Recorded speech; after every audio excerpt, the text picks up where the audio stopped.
bienvenue dans Bizel Talk, le podcast pour les femmes entrepreneuses qui veulent tout déchirer et vivre leur best life. Nous sommes là pour révéler ta puissance, libérer tes ambitions et transformer ton business en une machine de rêve. Parce que tu es illimité et que tu peux tout avoir. Je suis Alice et moi Sabrina. Nous sommes coach empowerment et mentor business et ensemble nous avons fondé Ice Empowerment et le Bizel Club. Chaque semaine, on te donne rendez-vous dans Bizel Talk pour un nouvel épisode explosif. Pour dépasser tes limites, affirmer ton leadership et créer une vie qui te ressemble vraiment, à la hauteur de tes ambitions et sans rien sacrifier. Si t'es prête à changer le monde, let's go girl, embarque avec nous. Allez, c'est parti pour un épisode qui déchire et qui fait paf. Bizel Talk, là où les femmes montrent qu'elles peuvent tout.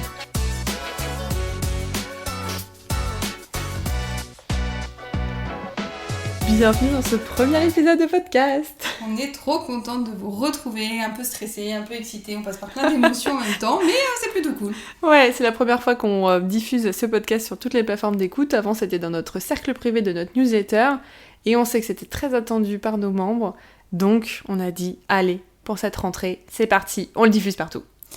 Et ouais, c'est très impressionnant, moi j'ai déjà enregistré un podcast, mais toute seule. Du coup, à deux, voilà, c'est un autre exercice. C'est une autre expérience.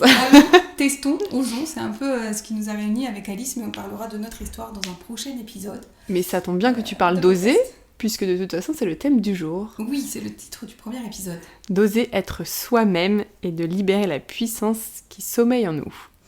L'idée avec cet épisode, c'est vraiment de pouvoir vous parler de comment vous débarrasser des injonctions et des dictats qui vous empêchent justement d'être vous-même et sûrement d'atteindre les résultats que vous voulez avoir dans votre vie. D'apprendre à vous libérer de vos peurs et à embrasser votre véritable essence. Le but avec tout ça, c'est bien sûr... de te permettre de te libérer, de te poser moins de questions, parce que ça, on sait que toutes les questions qu'on a dans la tête tous les jours, ça peut être un peu dérangeant. Et surtout pour développer une vie et un business qui font sens avec toi-même et qui te permettent d'être libre, de vivre pleinement ta vie et d'être la personne que tu veux être. Alors, on va commencer du coup par parler de se débarrasser des injonctions et des dictats peut-être. Ouais.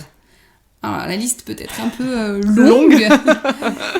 Déjà, si on parle d'injonctions et de dictats au niveau de la femme, je pense que la liste est très longue, mais si on y rajoute... tous les injonctions et les dictats qu'on a aussi sur l'entrepreneuriat, la liste est encore plus longue. L'idée vraiment avec ces podcasts, c'est de vous parler de manière très générale. Donc, on s'adresse principalement aux femmes entrepreneuses, mais ça s'adresse aussi à toutes les femmes. Vous pouvez prendre en fait tout ce qu'on va vous dire et choisir de prendre ce qui vous parle, de laisser ce qui vous parle le moins, ou peut-être de vous interroger justement sur ce qui vous parle le moins, ou créer des petits blocs cachés, vous pose des questions. Alors, est-ce que tu aurais des injonctions ou des dictats là, qui te viennent comme ça en tête, que toi tu aurais subi, ou peut-être que le partage le coachait régulièrement? Moi, j'en ai eu un personnellement quand je me suis lancée, puisque je me suis lancée à 23 ans. Okay. Avec une seule année de salariat, et donc forcément j'ai eu les mais t'es sûre, t'es trop jeune, t'as pas assez d'expérience. Bon, moi perso j'ai balancé tout ça, je me suis dit ouais, mais je sais faire ce que je sais faire, et autant j'étais au chômage, alors autant utiliser mon temps à rien faire, à postuler des offres qui m'intéressaient qu'à moitié pour l'utiliser et puis refaire ce que j'aimais, c'est-à-dire créer du contenu et passer mon temps sur les réseaux sociaux. Et d'ailleurs tu dis souvent que tu trouvais pas le job de tes rêves, du coup tu l'as créé. Ouais, exactement. C'est comme ça que moi je me suis lancée dans l'entrepreneuriat, j'ai postulé, j'ai fait des entretiens, j'ai même eu des jobs, je suis restée 10 jours, tellement c'était pas fait pour moi, et au bout d'un moment t'en as marre de chercher quoi. Donc en fait j'ai décidé, et je pense que c'est là aussi où j'ai pris un peu mon empowerment, le fait d'oser d'être moi-même, c'est que je me suis dit en fait je vais pas attendre qu'on vienne me chercher, je vais juste créer le job de mes rêves, je sais le faire. Et donc autant le faire pour moi et le faire pour les autres et accompagner des autres entreprises et entrepreneurs. Ok. Et du coup là ça rejoint en fait cette idée d'injonction qu'on pourrait avoir sur l'expérience. Complètement. Le fait que pour se lancer dans l'entrepreneuriat ou même en tant que salarié à certains postes, ou pour même dans ton entrepreneuriat, prétendre à certains tarifs, faire certaines offres, s'adresser à certaines cibles, il faudrait avoir une certaine expérience. Donc ça c'est une des premières injonctions qu'on t'invite à déchirer. Mais des injonctions et des dictats, il y en a plein. T'en aurais une à nous partager ? Je sais pas, parce que moi je les écoute jamais. Laquelle ? En fait moi, j'ai jamais suivi les règles. Ah bon ? Du coup, Ça a été, en fait, c'était mon côté soi-disant rebelle. J'avais l'étiquette d'être une rebelle. De toute façon, Sabrina, c'est une rebelle, c'est une grande gueule. Elle fait jamais tout comme les autres. Carrément. Et en fait, au début, je voyais ça un peu comme un défaut. Mais genre, ça venait vraiment toucher un truc en moi. J'étais vraiment pas bien. Mais en mode pas, tu vois, genre triste ou vraiment en mode putain, mais en fait, vous comprenez rien. Vous comprenez pas que, en fait, moi, je suis sûre de ma vérité, que c'est vous qui avez faux. Ouais, voilà, pour toi, c'était eux qui ont tort, et toi, t'étais vraiment dans ta vérité, dans ton truc, quoi, c'était... Parce qu'en fait, pour moi, il y avait pas de... Je comprenais pas qu'on veuille nous imposer un cadre, qu'on veuille nous imposer des règles. Je comprends qu'il y ait besoin d'avoir des lignes communes et qu'on ait un espèce de code pour se respecter les uns les autres, qu'il y ait une espèce de bienséance, un truc un peu comme ça. Évidemment. Mais qui est vraiment des injonctions ou des il faut faire comme ça pour que ta vie soit réussie, il faut que tu aies un CDI, il faut que tu sois propriétaire d'une maison, il faut que tu aies un chien, il faut que tu aies des gosses. Le fait de faire des études pour... Enfin, j'ai jamais trop compris. Et le jour où justement moi j'ai osé me dire, en fait, après tout, c'est pas parce que les autres ne pensent pas comme moi que c'est moi qui ai tort. Donc en fait, fuck. Moi je vais juste me dire que je suis dans ma vérité et je vais vivre ma vérité. Ça a été... mon plus gros shift, je pense le premier qui m'a vraiment permis d'oser être moi-même et d'aller créer comme ça pas à pas la vie que j'avais envie d'avoir. Juste un petit aparté, là si je fais une parenthèse, je pense que oser être soi-même, c'est un peu comme la question en philo, si vous avez fait un bac général, vous avez philo, il y a la question, tu sais, qui suis-je ? Oui. Et en fait, je pense que c'est la mauvaise question. Oui. Toi, je sais que t'en poses une autre. Ouais. On en pose une autre. La question que j'ai envie de vous poser, c'est plutôt qui tu as envie d'être. Ouais. Et du coup, oser être soi-même, pour moi, c'est accepter toutes les facettes qu'on a en soi, mais aussi se dire, si j'ai envie d'être plus une facette qu'une autre, j'ai le droit. Et si je pense d'une certaine manière, j'ai le droit de penser comme ça, et c'est ma façon de penser. Donc je peux aller créer une vie qui corresponde à ma façon de penser. Attention juste, votre façon de penser aujourd'hui n'est probablement pas votre vraie façon de penser, puisque vous avez été... on a été façonné, on a été moulé, oui, forcément, dans l'environnement dans lequel tu grandis, dans lequel tu évolues, que ce soit pro, perso. Et suivant la famille où tu as grandi, le milieu dans lequel tu as fait tes études, les amis que tu côtoies, et tu as forcément des espèces d'injonctions, des dictats, des codes, des choses qui sont « Ah oui, mais tu vois, il faut faire comme ça, mais tu devrais faire comme ça. » Mais en fait, fuck, c'est juste qu'est-ce qui résonne à l'intérieur de toi. Qu'est-ce que tu sens toi au plus profond de toi qui te fait vibrer ? Si pour toi en fait il y a quelque chose qui revient tout le temps, c'est qu'il y a bien une raison. On rêve pas tous de la même chose, donc c'est bien que si on rêve d'une chose, elle est faite pour nous. Complètement. Je fais juste une aparté parce que au bout de 5 minutes, tu as sorti le mot fuck. Je me demandais à quel moment t'allais sortir. Si vous ne connaissez pas, enchantée. Moi c'est fuck, non. Sabrina, c'est normal qu'elle sorte des fuck. Même moi je le fais aussi. C'est vraiment son mode de vie, sa philosophie. Donc ne soyez pas choqués. Et vous allez voir que vous allez même le dire aussi à toutes les sauces si vous nous écoutez plus souvent. Ouais, je pense que j'informe du coup Alice là en direct avec vous que le 2e épisode va donc, je pense, être une présentation de nous deux, de qui nous sommes, de comment nous sommes associés, parce que ça va aussi fortement résonner avec cet épisode. Bien sûr. Quand on s'est associés toutes les deux il y a donc à peu près 2 ans, on a été interviewés assez rapidement. Ouais. Et c'était très rigolo le titre de l'article qui a été mis en avant. C'est pas nous qui l'avons donné, c'est le journaliste qui choisit le titre. Complètement, c'était osé. En gros, en vert. Et c'était en fait le duo de femmes qui osent et qui fait oser les femmes. Ouais. C'est vrai qu'on l'oublie, lui, mais en fait, il fait partie. Toujours aux bases. Ah ouais. Que ce soit les bases de votre business, les bases de votre personnalité, les bases de ce que vous voulez. N'oubliez jamais les bases, l'essence finalement. Si c'est là, c'est qu'il y a une raison. Si ça revient, la preuve, ça revient nous aussi. Il y a des choses qu'on utilise et en fait, on s'en rend pas compte, mais c'est là depuis le début. Parce que je pense qu'on ne s'en rend pas compte et vous, c'est probablement pareil en fait. C'est que c'est tellement naturel pour nous d'oser que c'est pas une question. Non, c'est tellement normal. Et c'est ce qui nous a amené à réfléchir aussi parce qu'on nous a beaucoup posé la question sur les réseaux sociaux. Donc on vous invite à nous suivre si vous avez envie sur nos différents comptes sur les réseaux sociaux. On vous les mettra en descriptif. Mais c'est souvent cette question qui revient même de nos coachés, des membres du Bizel, etc. C'est mais les filles, comment on fait pour tout le temps oser ?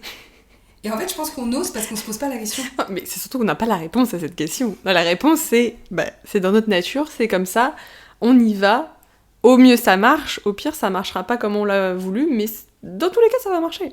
En fait, c'est ça, c'est que on est tellement focus sur tout ce que ça peut nous apporter, toutes les possibilités, toutes les opportunités, Nous, on a un « et si » qui est à l'inverse de beaucoup de personnes, et pas un « et si ça se passait mal », « et si on réussissait pas », « et si on échouait ». Non, nous, on a un « et si ça marchait encore mieux que ce qu'on avait imaginé ». Et le jour, et on n'est même pas dans le « et si », on est « et le jour où ça va fonctionner », et quand ça va fonctionner. Et donc, en fait, on n'est pas dans le « si », on est dans le « quand ».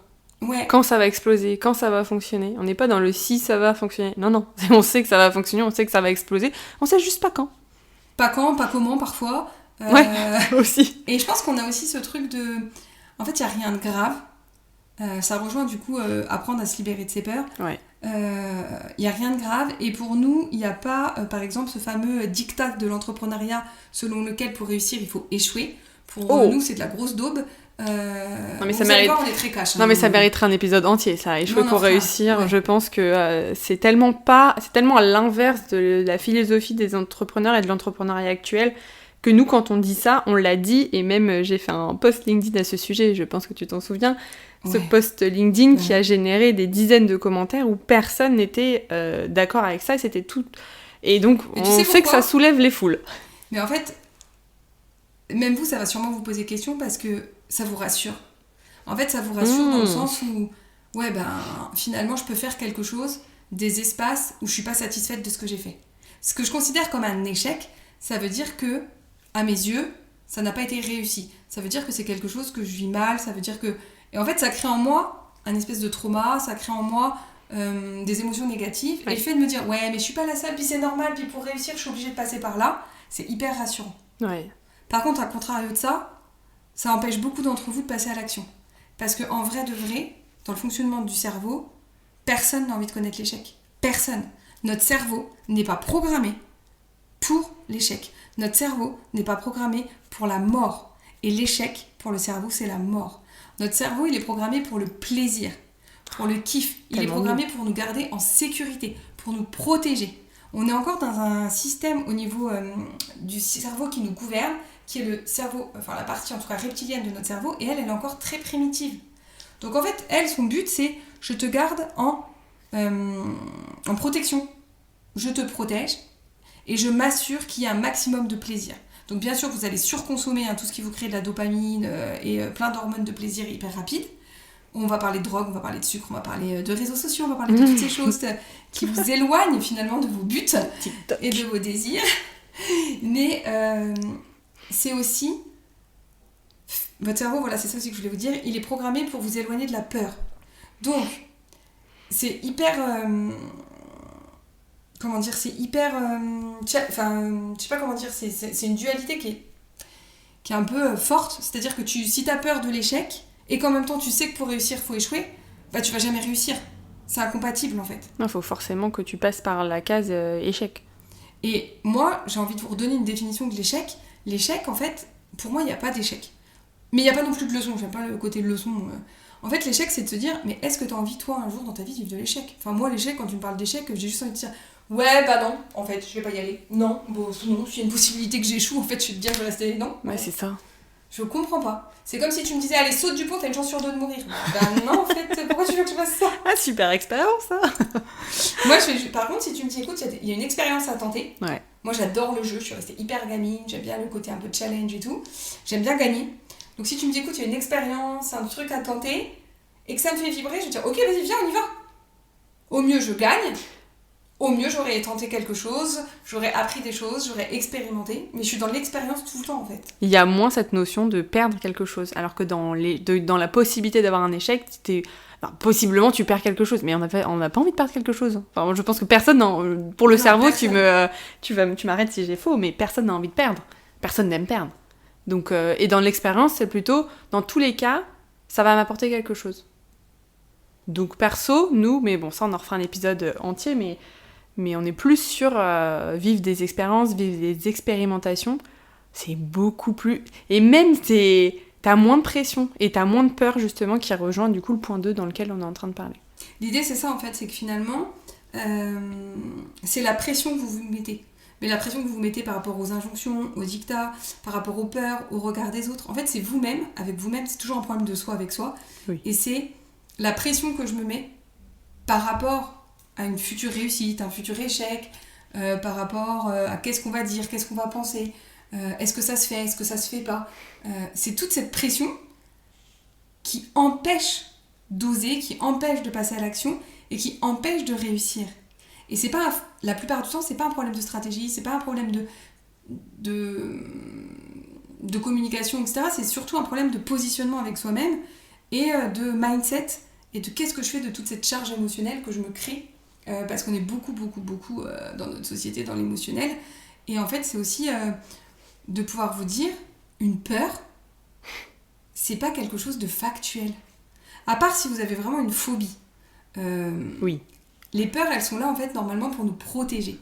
C'est-à-dire que, je sais pas, t'as un feu, il est vert, tu vois une foule de voitures qui arrivent, ton cerveau, il enclenche la peur pour que tu ne traverses pas. Ce qui est mieux. Comme ça, tu te fais pas écraser. Merci le cerveau à ce moment-là. Tu vois, c'est vachement bien. Donc, notre système de peur, il est super bien fait. Le truc, c'est que notre cerveau, il a pas encore compris que la peur de l'échec, bah, c'était pas la mort de l'homme. Et que du coup, je pouvais traverser en ayant peur de l'échec, j'allais pas me faire écraser, j'allais pas mourir. Donc, on le vit réellement, avec la même intensité à l'intérieur de nous. Et c'est ça qui fait qu'aujourd'hui, vous avez l'impression que « Non mais les filles, jamais je vais pouvoir me libérer de mes peurs. Non mais les filles, si vous saviez, j'ai envie, mais c'est trop difficile. » Non. C'est parce que t'en fais un big deal. C'est ça. Et c'est parce que t'en fais un sujet. Plus tu fais de ta peur un sujet, par exemple, plus elle prend de place. Une peur qui n'est pas du tout factuelle, mais vraiment, je vais vous la partager là, je pense que la plupart d'entre vous vont dire « Ouais, non mais voilà. » C'est une peur qu'Alice a beaucoup quand c'est coachée avec qui elle est, c'est « Non mais je peux pas me montrer, je peux pas parler de ça sur les réseaux, je peux pas... » Ouais. Mais c'est pas factuel en fait. Parce que qu'est-ce qui va t'arriver ? Au pire du pire, tu vas avoir un commentaire désagréable. Ouais. Pire. Que tu peux supprimer et bloquer en plus. Et puis c'est le pire, parce que tu peux aussi ne rien avoir comme commentaire négatif, tu peux avoir que des commentaires positifs, etc. Mais plus tu vas te focaliser sur « Non mais je peux pas, j'ai peur. Non mais tu te rends compte, si je fais ça, il va se passer ça. » Plus tu vas nourrir ta peur, plus ta peur va prendre de place. Tu vas faire du caillou une montagne. Et en fait, ça va être beaucoup plus difficile de t'en libérer. Bah oui, parce qu'elle aura pris tellement de place que ce sera... Effectivement, là, ce sera dur, difficile, compliqué, long de t'en débarrasser, parce que de toute façon, c'est pas possible. Et là où on est à l'inverse un peu du dev perso ou des coachings traditionnels avec Alice, grâce à la méthode Mindfuck que j'ai inventée, c'est que t'as plusieurs possibilités en fait. T'as la possibilité classique qui est de « Alors attends, de quoi j'ai peur ? Je fais toute ma liste des peurs, je vais essayer de comprendre le pourquoi, du comment, de quand c'est arrivé, de machin, du truc. Bon, il s'est passé 3 mois, t'as toujours pas passé à l'action, t'as toujours le même résultat du coup. Ou alors, mais en fait, ok, c'est bon, j'ai compris, j'ai peur de tout un tas de trucs. Ok. Elles sont là. Elles sont là. Par contre, j'ai le choix d'aller écouter d'autres parties de moi. La partie de moi qui me dit « Oh, mais imagine comme ça serait bien si enfin on se lançait et qu'on faisait le job de nos rêves. Imagine ce qui serait génial si on faisait ça, le truc qui vibre, le truc qui fait kiffer, le truc qui fait rêver, tu vois. Bah, t'as le choix d'aller écouter cette partie-là et d'aller la nourrir. Et plus tu vas aller nourrir cette partie-là, et plus naturellement ton cerveau va faire diminuer l'espace et l'importance de tes peurs, sans même que tu n'aies à les travailler. Donc je trouve ça plutôt magique quand même, j'adore. Ouais, et c'est là où justement, c'est une très bonne transition avec le point 3, je pense, c'est là où justement, en diminuant, en écoutant moins tes peurs, que t'embrasseras justement ta véritable essence, ton véritable toi, où tu découvriras aussi ton plein potentiel, et où ça te permettra d'être vraiment 100% toi-même. Mais ouais, parce que tu vois, en t'écoutant, ça me fait penser, en fait, le cerveau, naturellement, suivant comment tu grandis, hein, bien sûr, suivant les expériences de vie que tu vas avoir, notamment enfant, à l'adolescence, etc., tu peux avoir créé tout un système de peur ou de protection, de barrière, tu peux aussi mettre les mots que tu veux, de croyance, voilà, pour t'empêcher d'être toi-même, parce qu'en fait, on t'a fait comprendre, en tout cas, toi, t'as cru comprendre, en grandissant, qu'être toi-même, c'était pas bien. Parce que être toi-même, ça rentrait pas dans la case, ça rentrait pas dans le moule, c'était pas conforme à la manière dont il fallait faire les choses. Parce que tu es trop, ou tu es pas assez, ou tu es ceci, tu es cela. Moi, par exemple, j'ai toujours dit beaucoup de gros mots, j'ai toujours eu effectivement une grande gueule, j'ai toujours dit tout haut ce que apparemment tout le monde pense tout bas ou pas, j'en sais rien, mais en tout cas, j'ai toujours dit tout haut ce que je voulais dire. Ok, je comprends, ça peut déranger, ça peut être gênant, surtout pour les gens qui n'osent pas le faire. Moi, ça me pose pas de problème aujourd'hui de le faire. Bah non. Mais j'ai eu toute une période où ça a été compliqué parce qu'en fait, on m'a fait comprendre que ça ne se faisait pas.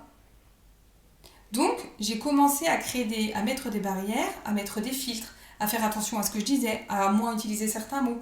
Et ça s'est reflété dans mon business, où j'ai pas osé aller être complètement moi. Et ça s'est ressenti. Et depuis que j'ai fait péter ça et que je me suis dit, mais en fait, je suis moi, ce que je suis suffit et suffira toujours, j'attire à moi beaucoup plus facilement les personnes, c'est beaucoup plus aligné, beaucoup plus fluide, beaucoup plus facile. Et en fait, c'est vraiment de comprendre qu'on est tous... je sais plus c'est dans quel film je t'en ai parlé, je crois que j'avais vu ça, je crois que c'est vraiment dans un truc un peu à la con. J'en ai parlé, je sais plus si c'est à mon mari, enfin je vais dire son prénom parce que je risque de le dire souvent, à Farid ou à toi que j'en ai parlé.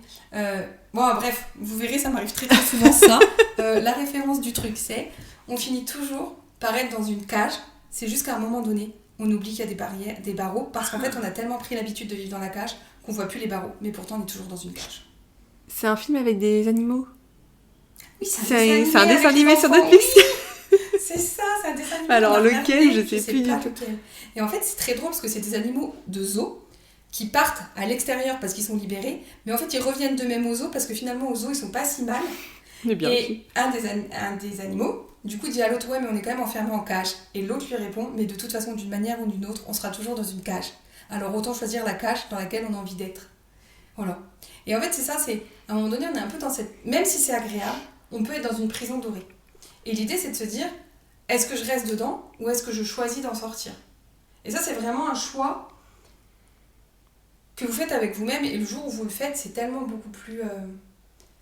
En fait, je trouve que oser être soi-même, c'est hyper...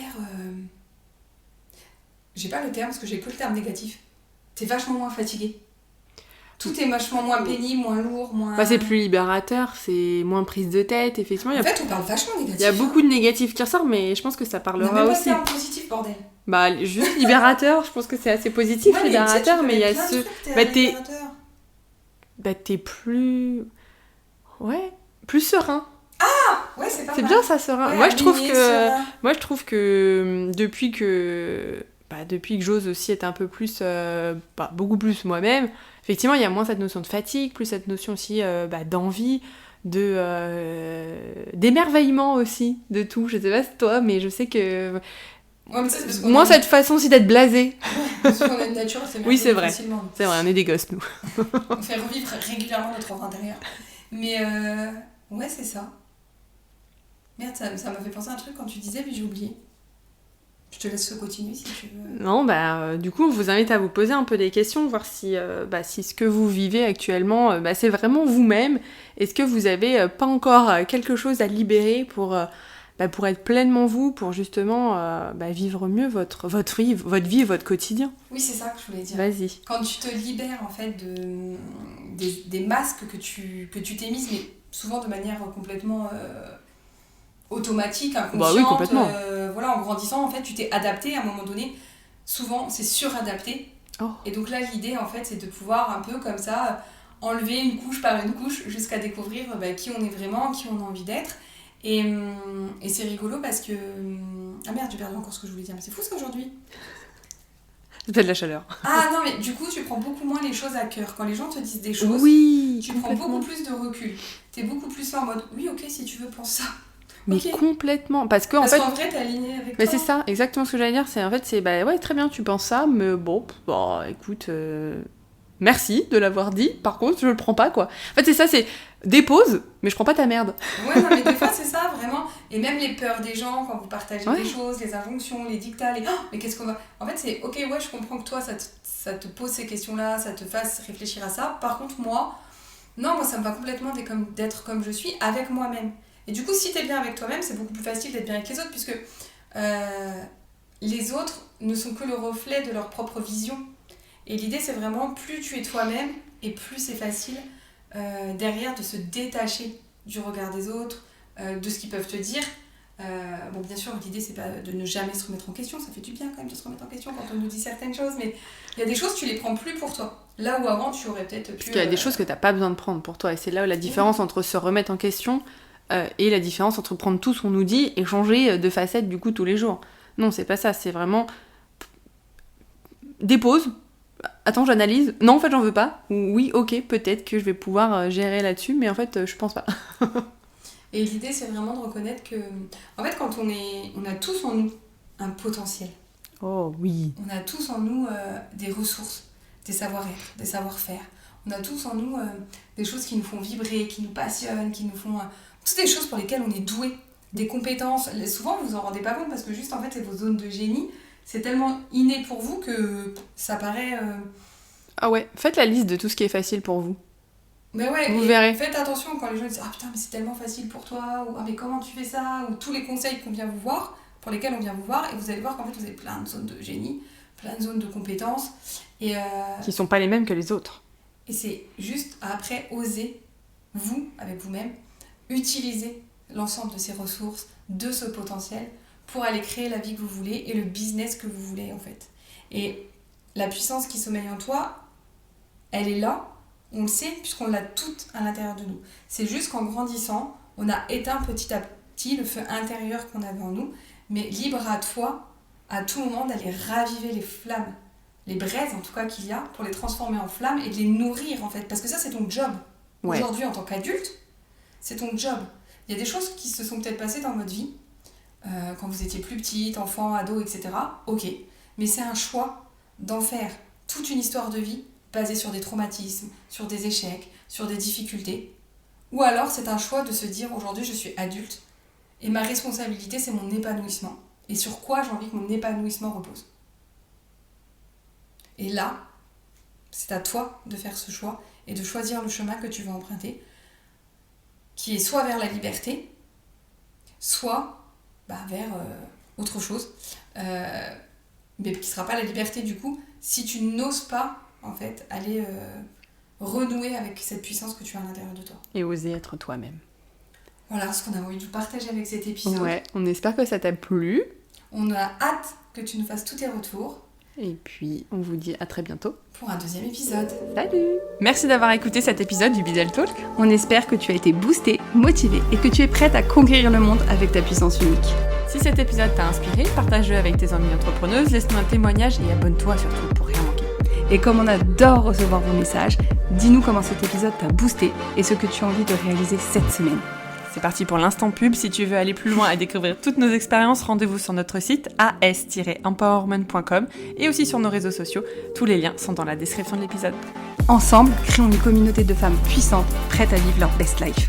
Allez, à la semaine prochaine pour une nouvelle dose d'inspiration et de motivation sur Bizzle Talk. Allez les filles, let's go!